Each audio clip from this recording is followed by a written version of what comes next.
I've asked Heather Lorimer, who is our Tika Genetics Chair, to please give us a little bit of background about the Oriental breeds. Heather? Hi, I'm Heather Lorimer. I have been chair of the genetics committee for some years. I have got my first pedigreed show cat in 1982. So I have had, and they've always been Siamese breed group with some exceptions here and there. But so I've been doing this for 40 years. And I'm also a professor, taught genetics, virology, cancer biology, all that kind of stuff. So that's my area of expertise. And what I'm going to be doing today is telling you a little bit about Siamese and the Siamese breed group. So I'm going to start by taking out this little kitty here. What's her name? Aaron.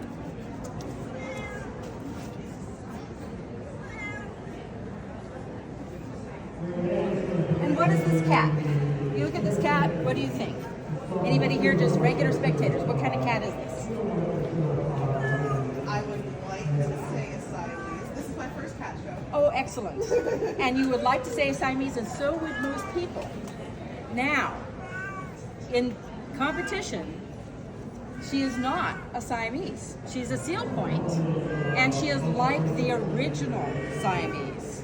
And if you look at the Siamese breed group, what you will see, yes, I know there's a boy there and he's talking to, is that they were originally from Siam, which is now Thailand. They were imported as exotic creatures in the late 1800s. And you can see there, 1894, that is a registered show Siamese. 1938, a pair of registered show Siamese. And then things changed a little bit, because what the story was is that people noticed that these Siamese cats from Siam were finer boned, they had a longer head, they had often larger ears than the British cats that were being shown, and most of the cat fancies started in Great Britain. And they started pushing the cats in terms of what they were keeping for show. This is what we do. We have a litter of kittens and go, that was the best one, and keep them. Neuter and spay the others, find them wonderful, loving homes, if all goes well. And people started leaning towards more and more extreme cats. And it so happens that in 1954, the early 50s, cats started showing up in litters that had long wedge-shaped faces. Look at the difference of the structure of that face and the cats before, or even this little girl here. And meanwhile, some people still bred these, and it took years before you got more of the long faces. But by the 70s, the type that we have now in our show Siamese is very much like the type of, between the 1954 and 2008. Meanwhile, the people who said, well, we liked those original cats from Siam. And so people started working on having these be a breed, isn't she sweet, who was like the cats from Thailand. And these guys could actually import pointed cats from Thailand and put them directly in the gene pool. If you were to do that with a Siamese, A, you wouldn't be able to show the kittens, and B, it won't look like our show Siamese. So this little girl here is a Thai. They're registered as Thais. They are, personality-wise, a lot like other Siamese, okay? So they still have, they're talkative, they're friendly, they're busy. Are they as dedicated to their owners as, yeah, probably some of them play fetch, etc. But this little girl's actually not a Siamese, she is a Thai. But all pointed cats that you see, whether it's from a shelter, whether it's your neighbors, whether it's a Siamese, whether it's a Thai, have ancestry with cats that looks like this, okay? So that the pointed color is a color like any other, like a calico or a solid white, and it came originally from Siam or Thailand. So your neighbor's Siamese has it way there in the background, but it's probably just a color. And if you look at this little girl versus, your cousin's pointed cat that she's calling a Siamese, even this little girl doesn't look anything like the regular cat that's in Siamese color. And so somebody says, well, I have a Siamese, and let me show you a picture. They show me a picture, it's a pointed cat, and I say, oh, what lovely color, you know, what pretty blue eyes. And yeah, there's Siamese back there, someplace, maybe a long ways away, but it wouldn't be a show Siamese. So this is a show Thai, and now I'm going to move into what the modern Siamese and all of its out. Okay, you would probably like him, wouldn't you? For anybody who doesn't know, when a cat does this, a female cat does this, she's looking for a date. This little girl seems to be looking for a date. Yes, we will not give you to me. But these cats were used as ancestral cats for a whole lot of breeds. Yes, of course, the modern Siamese and the Oriental short hairs and long hairs, etc., but also ragdolls, Himalayans, Tonkinese, it goes on and on and on. Everything that comes in a pointed color has original Siamese behind it.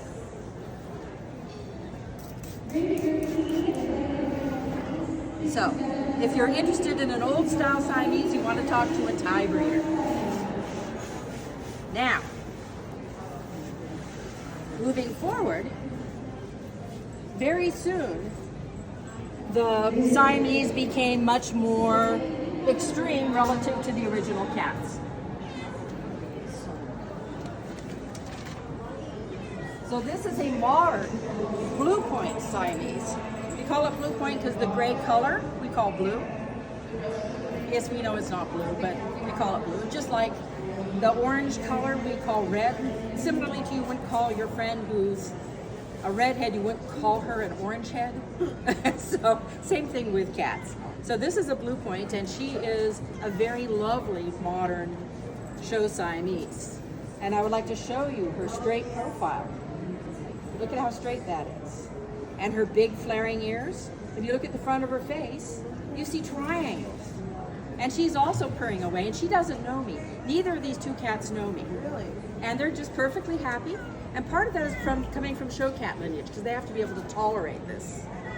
And Siamese in general, once again, they're lively, they're noisy, they like attention, they like company. You really typically don't want a Siamese or a Siamese breed group cat, an Oriental, to be sitting around your house by itself all day long, languishing, because they get bored and they get lonely, and that's just not good in these cats because they're also smart, and you come home to all kinds of interesting things that have happened in your house when that's the case. Well, you're not going to be cooperative. How about this one? That better? Anyway, so blue point, that means that her color is restricted. That's restricted to the point it says gray. Now you might wonder about this coloration, and actually I have a slide. I'll click to it. This is a version of the albino gene. So it's partially defective. The color, the ability to produce color doesn't work where the temperature is warm. So when they're born little pure white with little pink noses because they can't make any color in the uterus where it's warm. And they start developing color at the points, at the extremities, the ears, the tail, the face, etc., as they get older and where the skin temperature cools down. So by the time they're a few weeks old, you can start getting the color. And of course, they chill a little bit right after they're born, so they get color on their body too, but more on the points. And by the time that they're 6 months old, you get the distinctive Siamese color.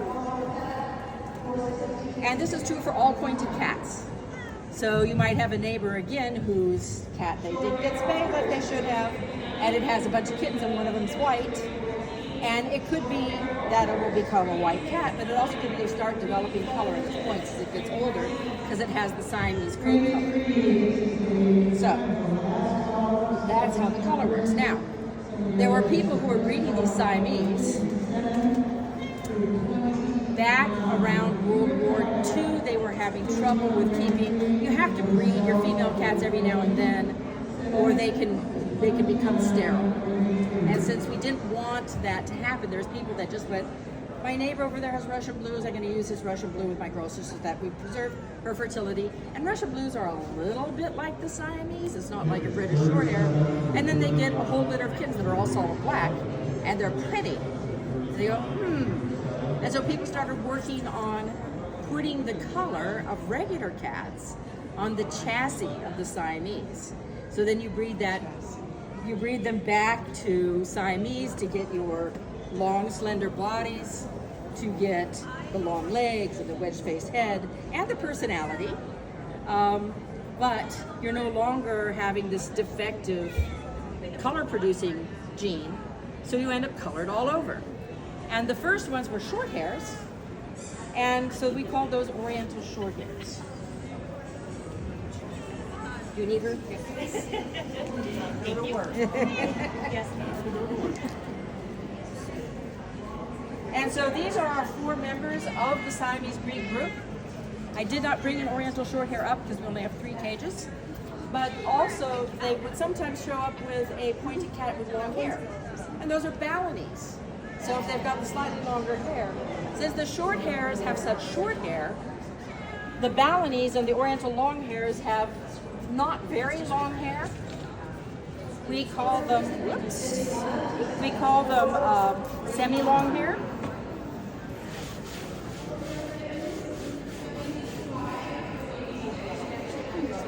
And so this is an Oriental long hair, and he's solid black. So that Thai over there, who's a seal point, if she didn't have that Siamese gene, she would be this color. So the creamy bodies, because the skin temperature is warmer on the torso than it is on the ears. Think about yourself on a cold winter day. What gets cold? Your nose, your fingers, your toes, your tail. Well, you don't have one. If you had a tail, it would end up cold. And that's where they develop their color. So this is an Oriental long hair. And again, it's the same idea. These are the same cats. They're very interactive. They love their person. They're very intense. I'm also showing right now a Burmese, and he's sweet. He loves everybody. He's a nice little cat, but he's just kind of generic. Yeah, I'm a happy boy. Whereas these guys, it's like, I love you, and I will die if I don't get attention from you. And it's a different level. It's like these guys do romance, whereas other breeds often do friendliness, and friendly is great, okay? But if you want a cat that's going to devote itself to it, you're going to want, yes, I know, you're going to want an Oriental or a Siamese who loves his mom, yes. A lot of them play fetch. They love toys. They're busy. They can get anywhere. They're very athletic. This looks like a small, slender, and if I were to be passing him around, which I'm not going to do because it's just too big of a show and too many cats from all over the place. Cats are not pack animals.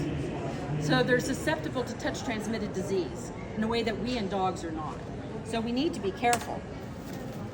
But he's surprisingly heavy. He's all muscle under this. One of the favorite places for some of my cats to hang out in my house is the top of the refrigerator. Gives them a good viewpoint. And I finally gave up and put a bed up there because there's no way I could prevent them from jumping up to the top of the refrigerator. The Siamese have blue eyes. That's part of that same pointed color. We prefer our Orientals to have green eyes. So he's got green eyes. And that's him there. But so we have the Siamese, we have the long-haired Siamese called the Balinese, the non-pointed colored short hair version, that's the Oriental short hair, and the non-pointed long hair version, which is the Oriental long hair. Okay, I have one last slide.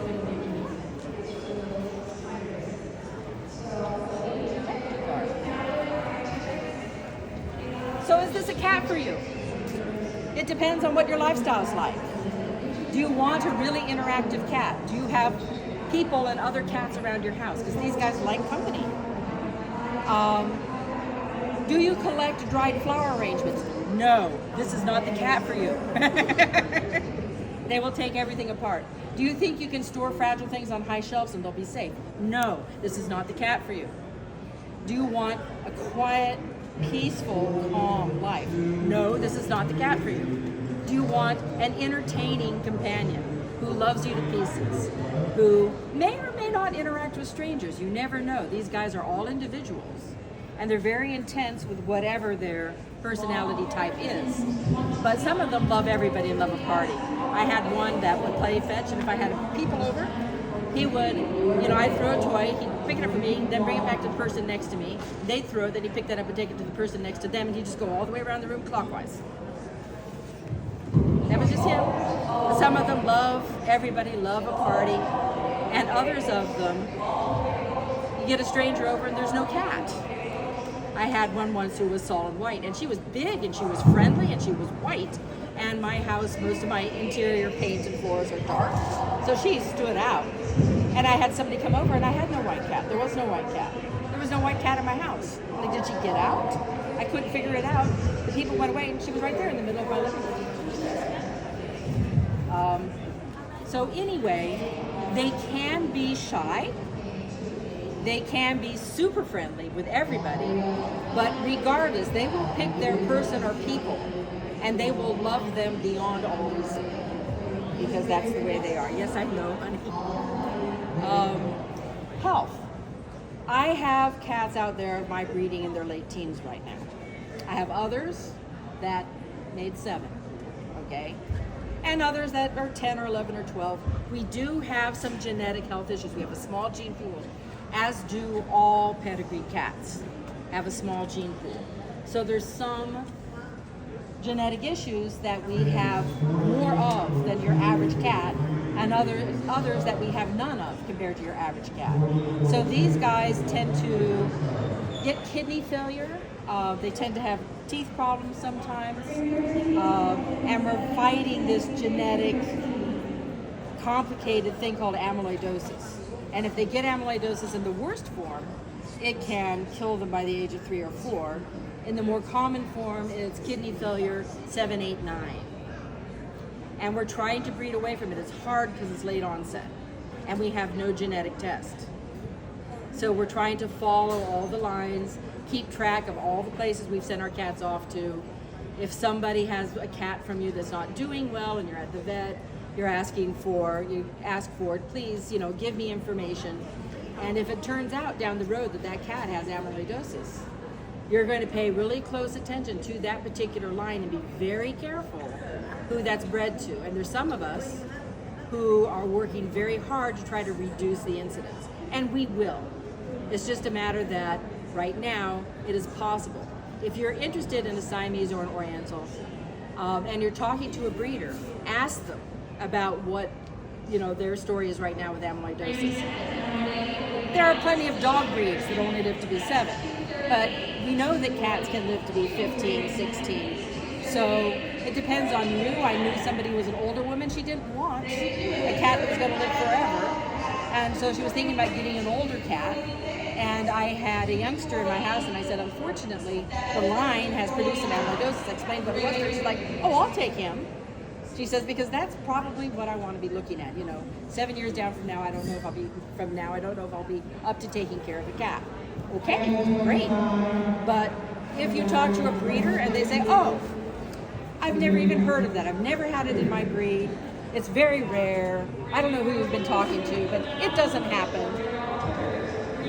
They're probably not exactly truthful, because we all know about it. So always, when you're looking for a pedigree cat, make sure that your breeder will talk to you about the lines and the health and what you should look out for. Maybe has some sort of guarantee or warranty. I have a thing where if your cat dies of anything that's genetic or developmental in their first 7 years, I will get a new cat for you. I won't refund, because I just can't do that in the sense of how long ago has it been, how much money is it, blah, blah, blah, blah, blah. And I do stupid things like going to annuals. But I will replace a cat. And ideally, a good breeder would do that. And so it's a matter of education. And the nice thing about pedigreed cats, Second, I have a friend who has 2 Orientals from me. One is from a line that actually has had amyloidosis. She's 11 now. She's fine. Belladonna. She's great. They knew that. And the 2 Orientals they have, they're fine. They also have 3 rescues.